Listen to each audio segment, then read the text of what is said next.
नमस्कार मित्रांनो, रितेश देशमुखच्या बहुप्रतीक्षित ऐतिहासिक सिनेमा राजा शिवाजीच्या प्रदर्शनाची तारीख अखेर जाहीर झाली आहे। प्रेक्षकांच्या उत्कंठेला पूर्णविराम देत रितेशने अधिकृतपणे सांगितले की हा भव्य दिव्य सिनेमा पुढील वर्षी 1 मे रोजी प्रदर्शित होणार आहे।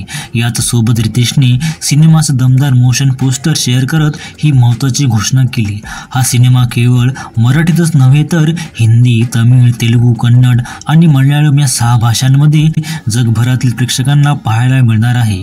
राजा शिवाजी सिनेमात रितेश सोबत अनेक नामवंत कलाकारांची फौज असणार आहे। संजय दत्त, अभिषेक बच्चन, महेश मांजरेकर, सचिन खेडेकर, भाग्यश्री, फरदीन खान, जितेंद्र जोशी, अमोल गुप्ते आणि जिनेलिया देशमुख हे कलाकार या सिनेमामध्ये प्रमुख भूमिका साकारणार आहे। या स्टारकास्ट सोबतच टेलिव्हिजनमधून प्रचंड लोकप्रियता मिळवलेला अभिनेता कपिल होनरावही या भव्य सिनेमाचा भाग बनला आहे। सुख म्हणजे नक्की काय असतं या मालिकेतून घराघरांत पोहोचलेला कपिल, ज्याने मालिकेत मल्हारी भूमिका साकारली होती, आता राजा शिवाजी सिनेमामध्ये झळकणार आहे।